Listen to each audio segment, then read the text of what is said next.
You're listening to the IBJ Media Podcast Network.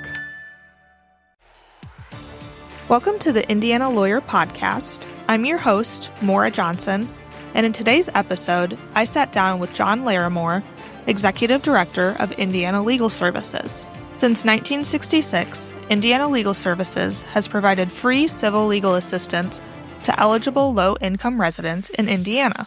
Through services in areas like record expungement and landlord and tenant issues, the law firm assists clients in resolving legal problems that restrict their ability to obtain basic needs like food, shelter, and income. Laramore joined me to talk about how Indiana Legal Services supports Hoosiers statewide, what current issues clients are struggling with the most, and how upcoming federal decisions could impact the nonprofit's funding. But before we get into the episode, let's hear from our sponsor, Taft.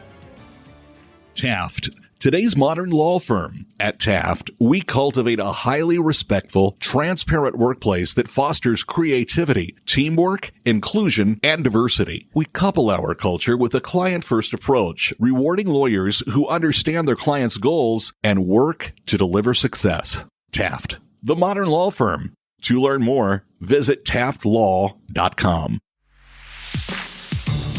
All right, Mr. Laramore, thank you for joining me. Thanks. It's good to be here. Can you just start, for those who may be unfamiliar with Indiana Legal Services, just explaining what the nonprofit is and who you serve? Sure.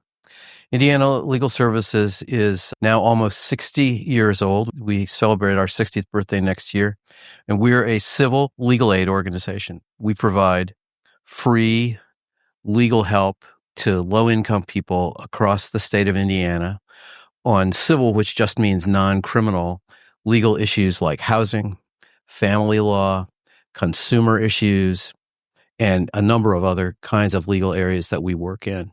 Who are the clients that you serve in that role? We serve low-income Hoosiers across the state who come to us with the kinds of issues that I just mentioned. It's a real cross-section, folks from across the state. We have offices in Merrillville, South Bend, Fort Wayne, Lafayette, Indianapolis, Bloomington, Evansville, and New Albany. So 8 offices. And we served last year clients from every single Indiana county. Now, obviously, we have more business in the larger counties, the counties with more people. But we go to court on behalf of people. We provide them with legal advice. We help them with legal documents. We do that kind of work across the board, all over the state.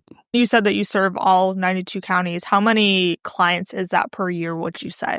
Last year, we served almost 16,000 clients in households containing about 37,000 people, and that's with direct service.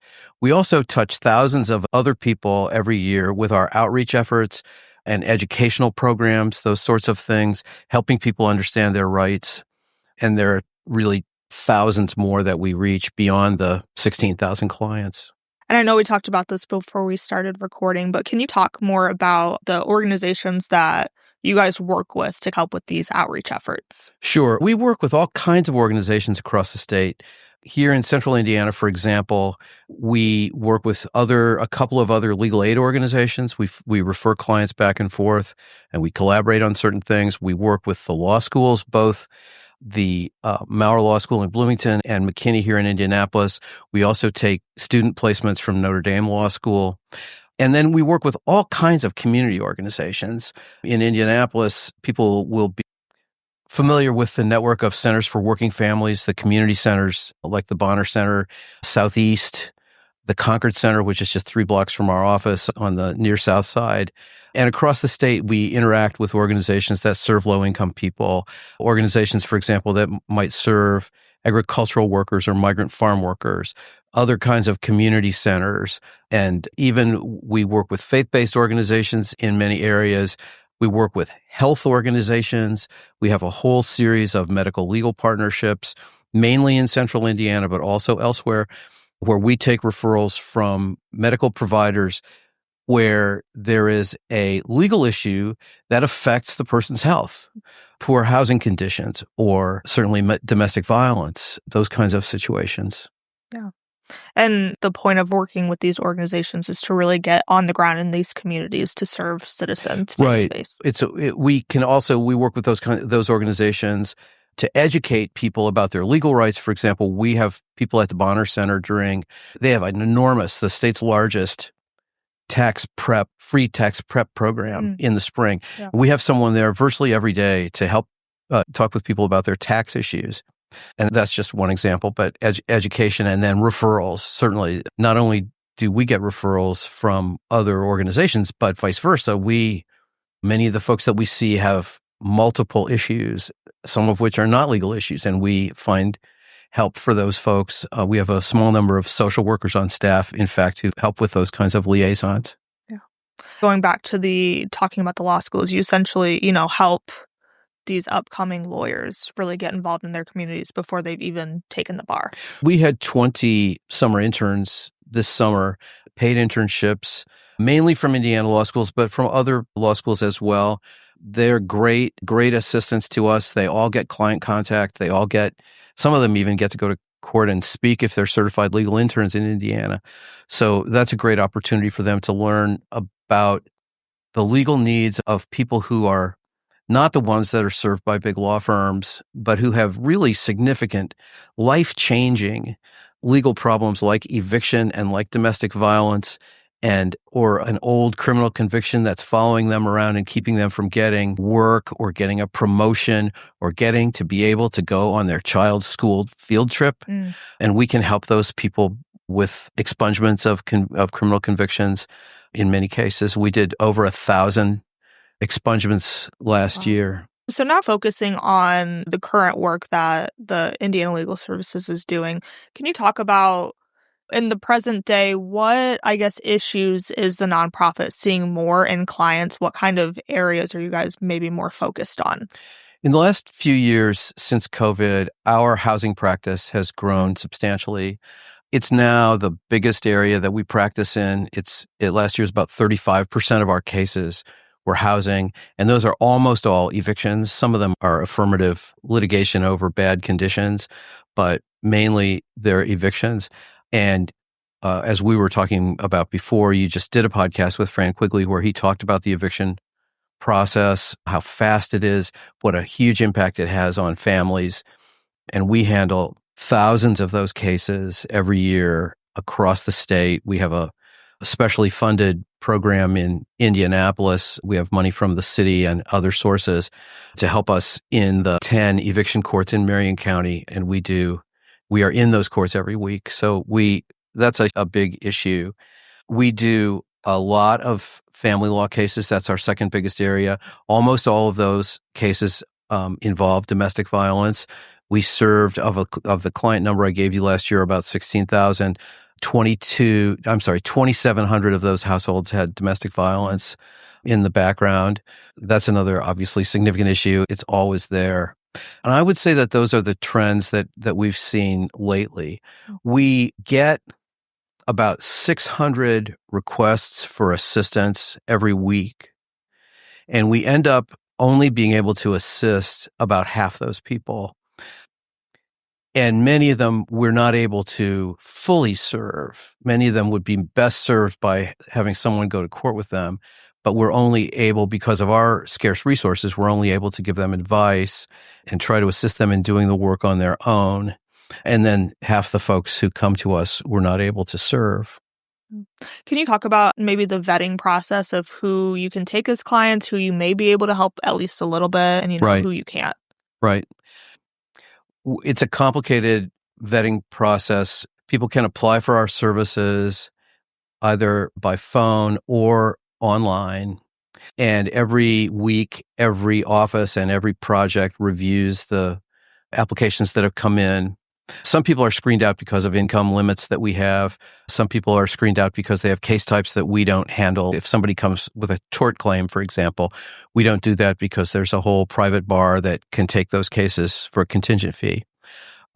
And then we just it's essentially a process of looking at where the need is greatest and where we can make the most difference. Those are the kinds of criteria that we are forced to apply in these situations.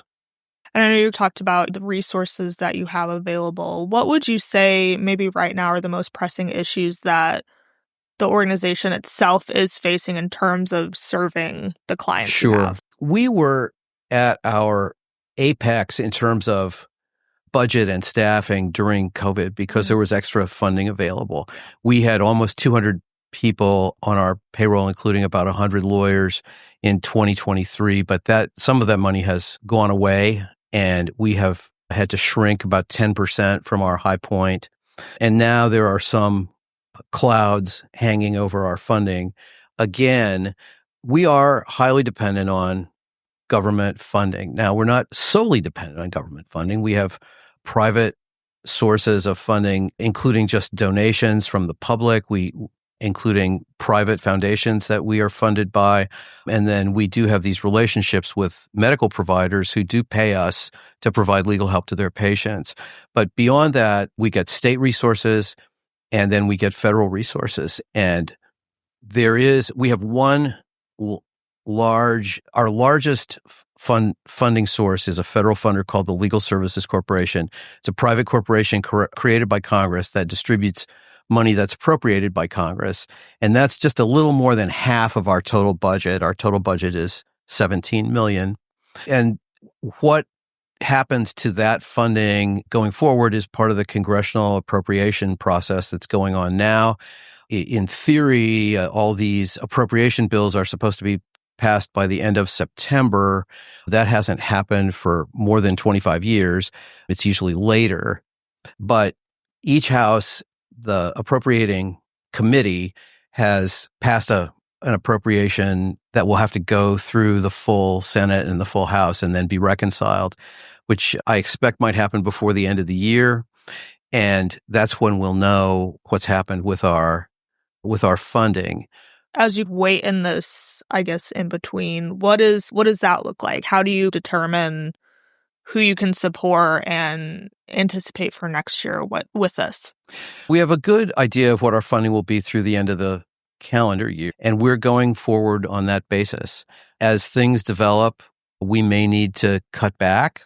If it appears pretty clear that we'll get a cut and we know what the magnitude of it is, then if we need to cut services, we'll do that. It will also involve cutting staffing, which is about 85% of our total budget is just paying the folks who do all the work for our clients. That may be ahead, just depending on what happens in Congress. As I said, each house has passed an appropriation bill, and the House bill cuts Legal Services Corporation funding by about 45%. The Senate bill increases it by about 1%. It's just hard to say what's going to happen. Yeah, very sticky and difficult. And I would imagine these organizations like yours across the country are in the same boat where it's just a matter of when. The Legal Services Corporation funds 130 organizations like ours that cover all of the 50 states and some territories. And the distribution is made by a formula based on population of people who are in poverty. There's no competition in that sense. We're not fighting against each other for competitive grants, but so everyone is in exactly the same boat across the country. Yeah. All the organizations that receive this funding. We do get some funding from other federal sources, which are also possibly going to be affected by the appropriations process this year. And again, not clear what will happen or when. Does maybe years past bills kind of show what could happen this year and predict that? It's been a long time since we've had a cut. Okay. Through the last 8 years, as I recall, last 8 budget cycles, we either were flat funded or got small increases. Longer ago than that, there have been some cuts. It's usually a compromise between the House number and the Senate number. But where the compromise lands, especially when it's such a big gap as this year, is the key issue. Yeah. And yeah, obviously you're talking about cuts this year. What accounts for that? Why is there a possibility of this cut happening? I think it's just part of budget cutting across the federal government as part of the program of the current administration. The president actually in the budget he proposed essentially a zero figure for civil legal aid. So each house has pass something that's considerably higher than that, in the many hundreds of millions higher than that. And it's just part of the kind of ongoing, change is a positive way of putting it, that's happening at the federal level with all kinds of funding. Our clients already will be facing cuts in Medicaid and cuts in SNAP, the food stamp program, as a result of a legislation that's already passed and into law. Some of those won't happen immediately, but those will create even more needs for legal help. At the same time, our funding is in question. How do you help clients who are facing these cuts already to things like SNAP navigate this new landscape for them? As changes come into play, we will develop educational materials. They'll be on our website. We will do programs. All of our aid offices will go out into the community and teach not only our client population, but also the agencies and organizations that assist our client population about these changes, to try to allow them to plan and to cope with the changes. Whenever there are significant Medicaid challenges, Indiana Legal Services is one of the places that the provider community looks to get guidance about what the changes really mean and how they'll affect people on the ground. And I know that you said Congress is supposed to have this figured out by September. That usually doesn't happen. Do you have any indication? Will there be signs that a decision is coming up? How do you guys navigate that? The process is fairly transparent in Washington, and we can follow it just from regular news sources, and the Legal Services Corporation, which is the funder, also follows it and keeps us apprised. And really, we can't know the timing until we know whether, and of course, it's not just dependent on our one appropriation, right? There will be disputes across thousands of budget lines that have to be reconciled. And it just is a long process, and we'll just see how long it takes. Can you just speak to the importance of this funding and, what it means to serve this organization and the clients that you have? And as I've already said, we don't serve all the need. We're only able to serve a relatively small part of the legal needs. People who face civil problems of the sort that I've been talking about, eviction, domestic violence, custody battles in a divorce case, unlike people who are in the criminal system, there's no right to counsel. So unless they can go out and hire a lawyer, organizations like ours are their only way to make it through the system. And you think about the complexity of some of these issues. There was just one, I just was looking at a case where it came to us as an eviction. And when our lawyer looked into it, she realized this isn't actually an eviction because this isn't a rental agreement. It's a land contract. Our clients were buying the property and had made a lot of payments, the majority of the payments. So a judge had to be educated that the case shouldn't even be in eviction court. It's really hard for a person who's not a lawyer to A, understand that, and then B, make the case to the judge. We succeeded in that case getting the eviction dismissed, and then we could negotiate with the seller, not the landlord, the seller, about what to do next. And land contracts are very prevalent in Indiana. It's a very system that's rife with abuse. But that's for another day, right? Yeah. So there are real effects. There are real effects on people's lives and on communities. We're not just doing this in downtown Indianapolis. We are all over the state. We're in courthouses all over the state, helping people in those communities. And there's a business case for this too. I have heard business leaders talk about a couple of different reasons that they think this funding is important. And there's lots of business support. There's a letter that's been written to Congress by the general counsels of many Fortune 500 companies signing on to this letter saying this funding is important. It's important to increase funding for civil legal aid. And the main reason that they cite is because if not everybody can be treated fairly in the legal system, then it really hurts the legal system. And business is dependent every day on the integrity of the legal system to enforce contracts and to enforce employment laws and all those kinds of things. And the other reason that some businesses, for example, folks in the hospitality industry, want to support our work is because some of their employees are eligible for our services. Most of the people we represent have jobs, and many of those who don't have jobs have disabilities. So we're helping people who are in the economic fabric of communities with important needs that will have very negative effects on their lives if they don't get appropriate relief from the legal system. Is Indiana Legal Services still looking for people to work with them and in different capacities? If so, how can they get involved? Sure. Our website is indianalegalservices.org, and there is a place for people to volunteer. We have a limited capacity to take volunteers who are not lawyers, but we have lots of lawyers who volunteer with us. We closed 600 cases last year with volunteer lawyers as doing the primary legal work. And we work with Pro Bono Indiana, which is another volunteer organization that covers a lot of the state where we don't have active volunteer networks because Pro Bono Indiana does, and we don't want to compete with them. But we do have some other opportunities for people to volunteer, and they should feel free to contact us that way. We're still hiring from time to time. We've been careful and judicious because we know we may be facing cuts, but we have been hiring for some vacancies as people leave us. One of the things I'm proud of as the leader of this organization is that although everybody knows that our future may be a little bit rocky, we have not had a lot of departures. We've not had more resignations than our usual number. There are always people who come and go. So we're still keeping our workforce. They're still doing work every day, still helping clients every day. We just had a lawyer who celebrated his 49th anniversary with us. So we're a place where people make careers, and we're very proud of that. Yeah, I'm very passionate about the clients that you serve. Absolutely. And that's why people come to us and stay with us, because of our mission, which is to use the law to fight poverty and racism, to empower clients, and to increase access to the legal system. That's why they stay with us, even though they could probably be making more money someplace else.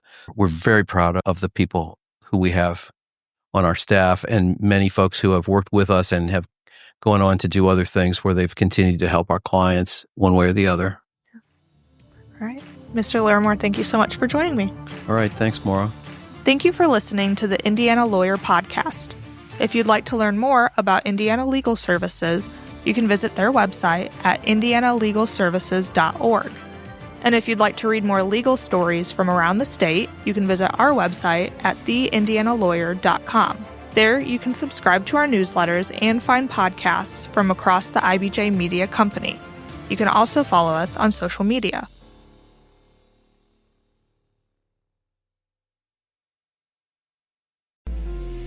Whether it's healthcare innovation, major infrastructure, or global sports impact, Inside Indiana Business with Gary Dick tells the stories of Indiana's groundbreakers and game changers.